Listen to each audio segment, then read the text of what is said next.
Mr. Chairman, the approach we want to take first, we have all the reports that are before us here, and there is going to be a presentation of reports, and if possible, if somebody also want to interject. So we want the name of people that are going to do the presentation. They are going to be administered with board chair. So like starting with you as the board chair, and any person who is going to do the presentation of the activity report, the management data, the financial statement, and possibly the external auditors too. Thank you very much for the notification. If I am allowed, can I make a suggestion? And that is the people who are present here are supporting staff to management. Yes. And time to time they will be asked on to elaborate. And I'm not so sure whether does that mean they too would have to take an oath. If the answer is in the affirmative, I would rather the oath taking should just be en bulk, that everybody who is on this side will take the oath, and as opposed to individuals, as you have rightly expressed. I'm not so sure whether that is. Yeah, this is, okay. this is purely presentation. Yes.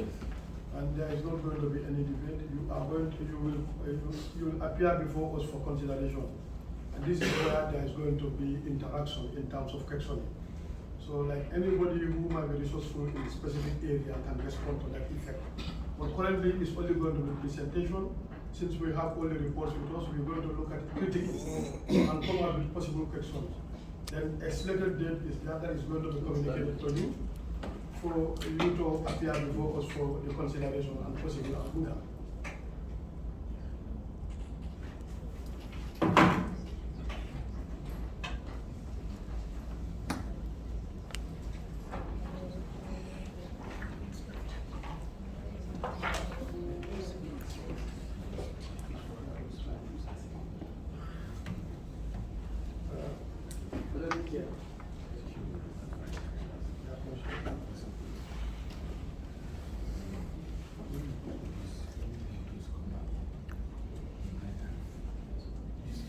Honorable Chair,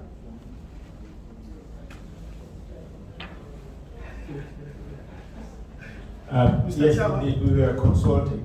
yes, normally the procedures are this: the activity report to be presented by the MD, the finance director will do the financial statement, the audit opinion and management data by the external auditor, the auditors.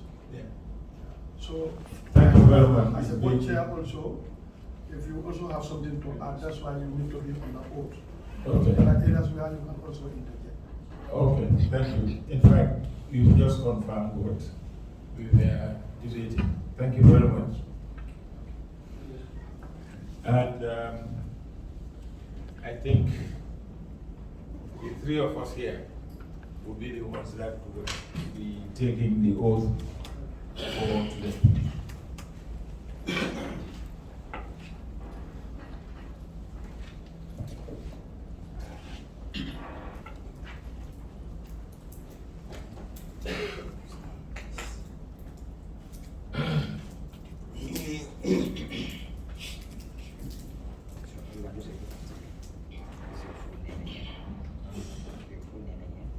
I, Oremi E. Joyner. Sorry, Mr. You repeat after me. Oh, I repeat after you. Yes, Okay, I thought I should just. Yes. Then I, Oremi Joyner, I, Oremi Joyner, do hereby affirm that do hereby affirm that I will speak the truth, I will speak the truth, the whole truth, the whole truth, but nothing but the truth. So help me God.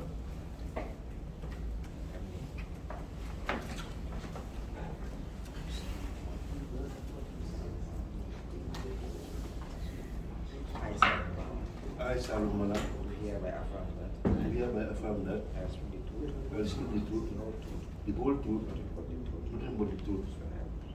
So help me Allah.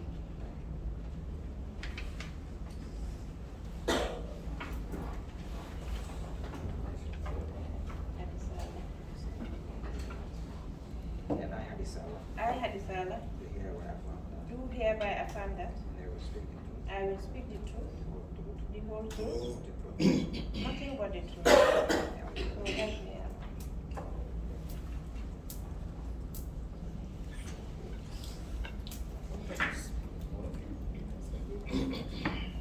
This time first. Ladies first.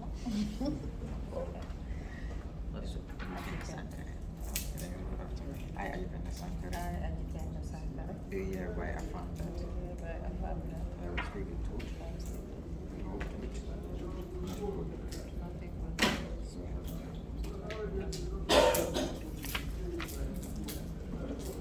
How is the phone? I, Mr. Bashir Karim, do hereby affirm that I will speak the truth, the whole truth, so help me.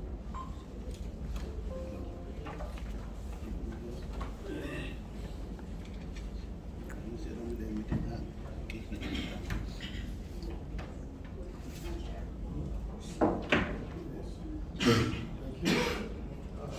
Mr. Chairman, this by way of notifying you, we have a ground rule here. If we can put our mobiles on silent to avoid distraction. It's one of the ground rules here. Let's put all mobiles on silent.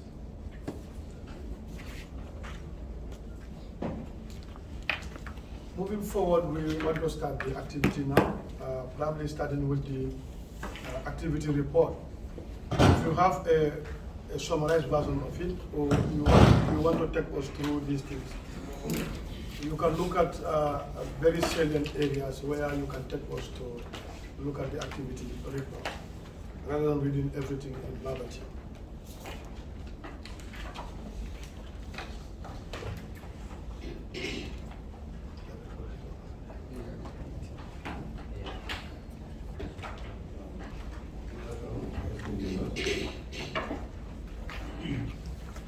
So we start from page 5. That's the vision and mission of incorporation. It reads, vision statement to provide a comprehensive social security system that addresses social security needs of every member. And the mission statement reads, to provide high quality social protection, collection of contributions and timely processing of claims and payments of benefits, facilitate social shelter delivery on a sustainable basis, and prudent investment of members' funds. That's the mission statement. The background, we go through the background briefly.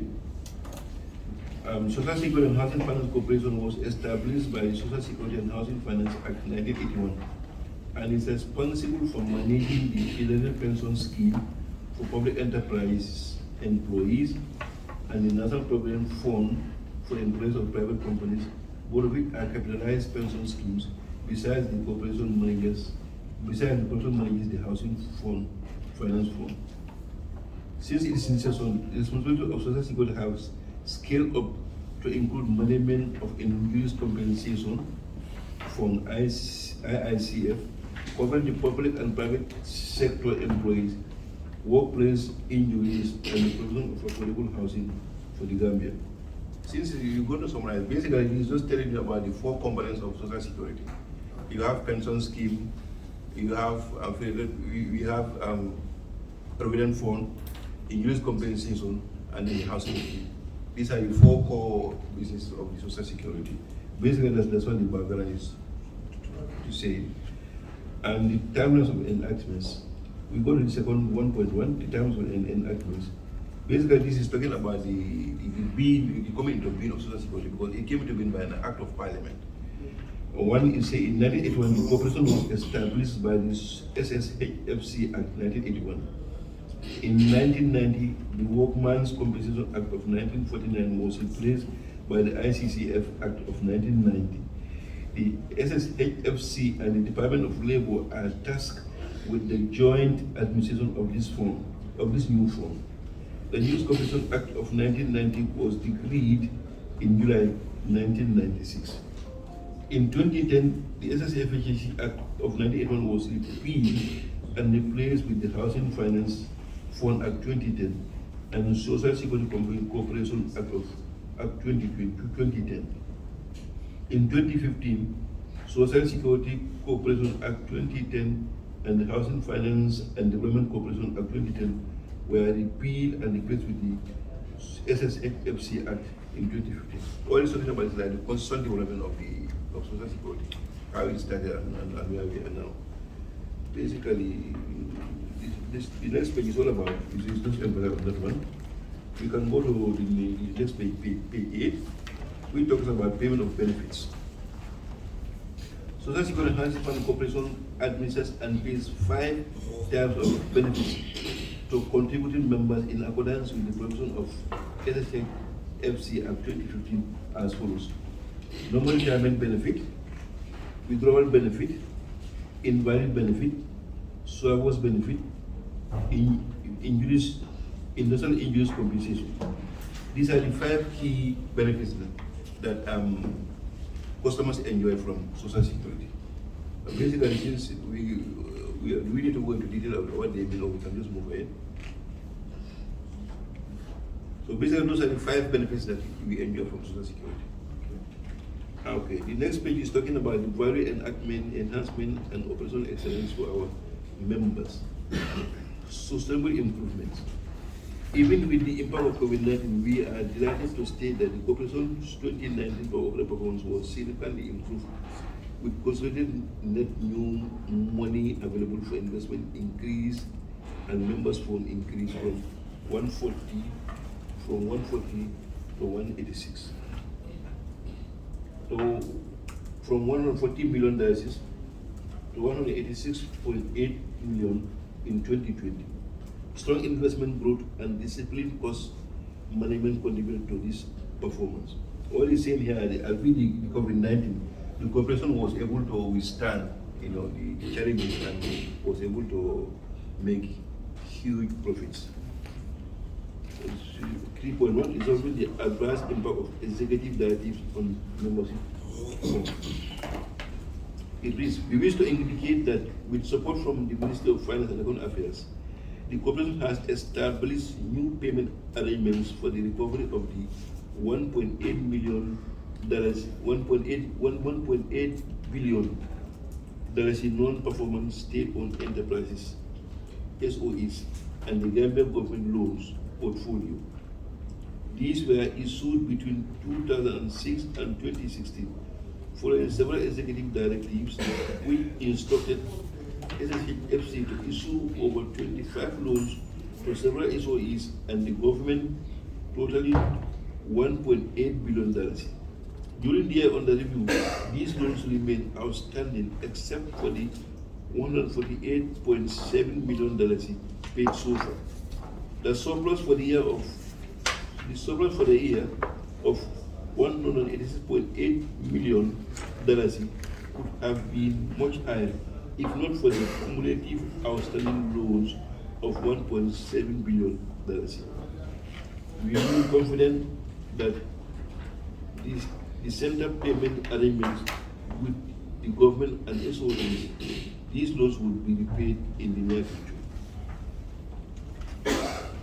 The next page is talking about the breakdown of the liabilities of the institution.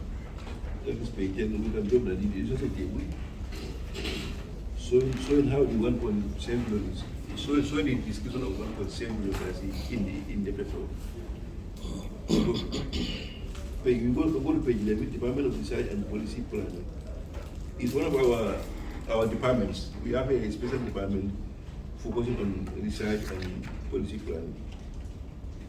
The Department of Research and Policy Planning is mandated to manage the membership records of the corporation, and in so doing, it is responsible to conduct compliance activities in terms of the legislation of both employers and employees for all the funds, NPF, FPS, ICF. That's the pension scheme, provident fund, and use compensation, basically. Process and input their request data, both by and financials, in the relevant system. Compile and provide the necessary data for periodic validations of the scheme as required by the Acts. So let's go to Act 2015, ICCF Act 1990. Manage records, provide membership with statement of accounts, and conduct research on relevant topics where necessary. So basically, that's the function of the research department. We can go to the next page. Okay, during the year under review, a total number of 165 employees were covered under the National Pension Fund, while there was no new entrant on the affiliate pension scheme. This was a decrease of 3.3% of National Provident Fund over 2019 figures, which is enumerated below. Now I go to the next page that focus on pension scheme. Federal pension scheme. Introduction. The federal pension scheme is a defined pension scheme which provides benefit for employees of mainly public institutions with voluntary participation from the private sector. The fund is managed by the corporation and grant of the members in accordance with the Social Security Act. Contribution to the fund is 15% on gross earnings entirely paid for by the employer on the employee. Okay, basically, a pension scheme is where the employer will pay everything. It's different from the provident fund, whereby you contribute 5% and then the organization will pay 10%. The pension scheme is where the government will pay entirely 15% on top of each employee. That's basically what it is saying. So, apart from the actual variation, we do actual variations every 3 years. That is to ascertain what it means to ascertain whether the assets at hand will be able to cover the liabilities that we will undertake. For instance, if all the employees on the Social Security or the employees are ask for their money immediately, how prepared is Social Security to meet that demand? Basically, that's what the actual valuation shows. So it is saying that in accordance with Section 33 of the Social Security and Housing Finance Corporation Act 2015, the corporation is required to conduct an actuarial valuation at least once every 3 years. The most recent actuarial valuation of the scheme was in respect of the fiscal year ended 31st December 2020 and is to be completed in 2021. The valuation is being conducted by Mohana and Co. Actuaries Consultant UK. 5.3 Membership and registration. The total employer membership from inception of the fund count for the year ending 31st December 2020 stands at 89, out of which 64 were active. The employee membership increased by 507 from 15,950 in 2019 to 16,457 by the end of year 2020. This represents a 31.8% increase in membership for 2020. So it's showing the increase in membership. Okay, 5.4 is talking about the program fund, the FPS investment corporation for 2019-2020. The federal pension scheme investment portfolio increased by 4% from 1.64 billion in 2019 to 1.7 billion in 2020 due to increased investment in bank term deposit. Okay, this basically saying that there's an increase of 4% with the pension scheme component. The pension scheme portfolio increased by 4% 29 from 2019 to 2020. Benefits and premiums.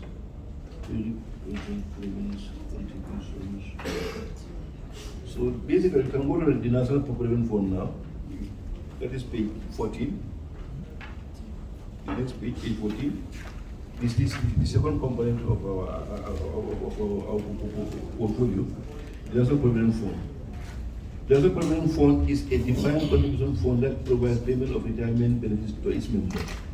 The result of the fund is guided by Sshfc Act 2015.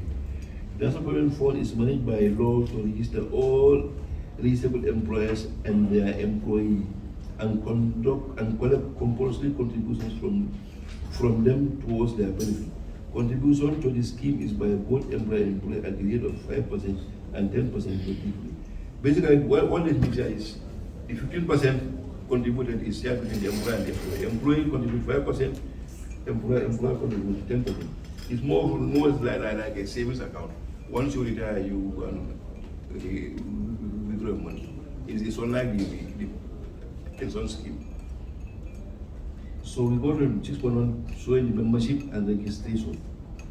The total employer membership count for the year ending 31 December 2020 was 6,402, increasing by 165 new employers from 6,237 in December 2019. The employee membership increased by 4,836 from 135,820 in 2019 to 1,240,656 by the end of 2020. Out of 4,836 registered for the year under review, 2,747 are male and 2,089 are female. This represents 2.6% increase in employee membership and 3.7% in employee membership. It is also saying there is an increase in membership in the Provident Fund. So you can go to benefits and claims as on the Provident Fund. The National Provident Fund claims received in 2020 was 1,235 as compared to 812 in 2019. The total NPF benefits paid in 2020 was 133,637 million as compared to 133,637,000 as compared to 97,771,000 in 2019. There was a 52% increase in the total number of NPF claims received from 2019 to 2020. This significant increase was because of the COVID-19 pandemic, which adversely impacted the economy, thus resulting in mass redundancies, salary cuts, registration, and so on. The total paid to claimants also increased by 37%. You can now go to the housing component, basically. The housing component, the housing department is responsible for the implementation of the corporation's housing projects and its real estate operations as mandated by Social Security Housing Finance Corporation Act 2015. It also provides technical services relating to the civil works projects of the corporation. Since its inception, the corporation through the department implemented various housing projects in Bakote, Kanifin, Rusubi, Birikama, Jamisa, Ujere, and Java, all within the greater Banjul area. The corporation is now expanding its housing delivery and real estate operations in the major growth centers in the country and has banked 26 sites in all the major growth centers with the objective of providing affordable shelter for the populace. A case in point is in Nafugan Jomel Housing Estate in Basse, URR, and the first ever rural housing project of the corporation. The year 2020 started off very slow due to the COVID-19 pandemic, which has negatively impacted the departmental activities. However, the housing department has achieved the following during the year under review. The achievements are: number one, 7.1, sale of plots. 2 new mini layouts were created out of the reserve lands in Busubi, Phase 2 in 2018, and each layout comprised of more than 100 service plots. In other words, more than 200 service plots were demarcated and sold in batches in a bid to cope with the growing demand for shelter by the government populace. Okay, now we go to the second point, 7.2, Nafugan Jomel Housing Estate in Basigara. In a bid to decentralize our real estate service and operation for increased sustainable shelter across the country, the corporation has embarked on its first real estate in Nafugan, Basi, in the Upper River region, with the view to increase access to decent housing. During the 4 year under review, the important milestone for the actualization of this project have been achieved as stated below. 1. Technical Steering Committee. A technical steering committee was formed and inaugurated in November 2020.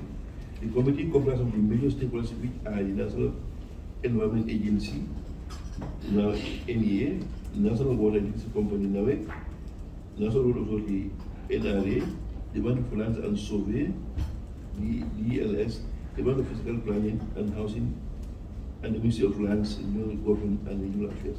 Basically, a committee of stakeholders was formed to handle that. That's what is talking about the technical steering committee. Okay. 2 is the layout design. The second achievement is layout design. The layout design was completed by the housing team and approved by the Department of Physical Planning and Housing. That is also an achievement. That achievement is land value. So, in December 2020, the Department of Lands and Survey, in consultation with the Ministry of Lands, Regional Government and Regional Affairs, and the respective committees, commenced valuation exercises for the Nafugan and Giobakunda site for the location of a fair compensation to the landowner. Land valuation, another achievement. Another achievement is water and electricity infrastructure. That was also catered for in the new sites. Another achievement is environmental and social impact assessment, which was also conducted to be taken on board equally the construction starts. Another achievement is the expansion of the Basse Guest House. The corporation has invested in the Basse Guest House in the provinces to facilitate accommodation for travelers such as public officers and private individuals. Okay, another achievement is the Jabang flooding. Flooding occurred in our Jabang housing estate during the year under review, which remains a concern to residents and corporation. Consequently, stakeholder meetings were convened and coordinated by the National Disaster Management Agency. The meeting tasked the National Road Authority NRA to conduct a study to determine the cause of the flooding and provide technical advice on the way forward, and work is still in progress. So basically, these are the achievements made along those lines. There are also some challenges. Basically, one is lack of very available allocated land by government. It's a challenge. 2, another challenge is encroachment in both the existing estate and the land bank sites, which adversely impact housing operations. That's a challenge. Another challenge is the high cost of compensation, for the land banks. Another challenge is the high infrastructure development cost of the housing estate. Because constructing a road alone will cost a fortune. So it is a challenge. It is indeed a challenge. Another challenge is there is a waste management challenge. The waste management is also another challenge. And the 6, the fire is the flooding in Java estate due to climate change. So basically, these are the challenges faced in housing. Then the other component is the industrial injuries compensation.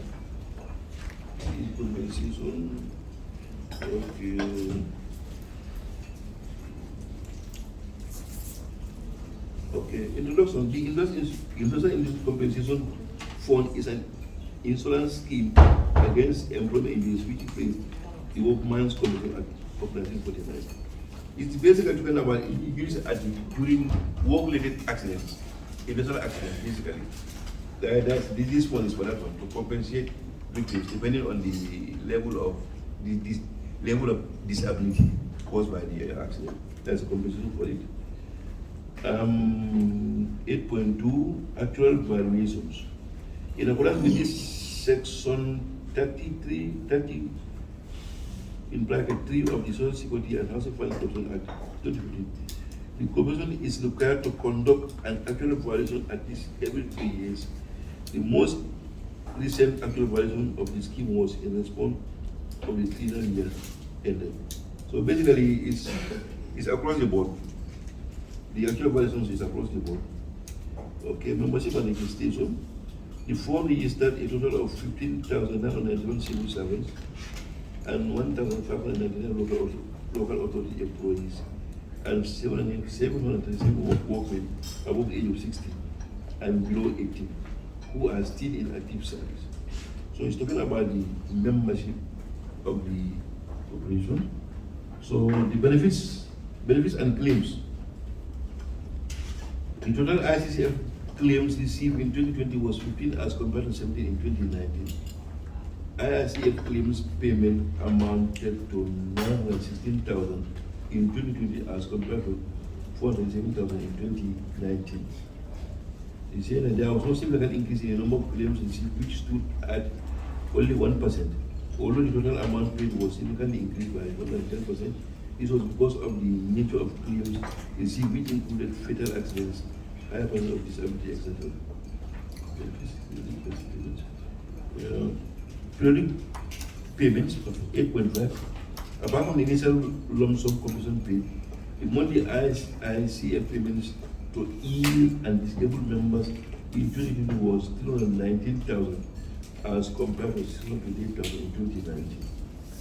Contributions. The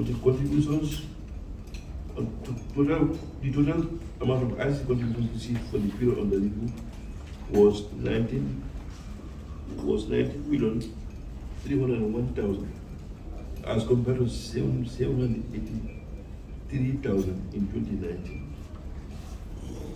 Challenges to the decision and contributed payments. The challenges are: one, during the year under review, management was faced with challenge of employees' non-compliance on legislation. COVID-19 pandemic also played a significant role in low levels of compliance during the year. So basically, COVID-19 was one of the factors, that contribute to our challenge. 8.8, future expansion. It's just informing us that there are plans for future expansion as well. Then we go in technology.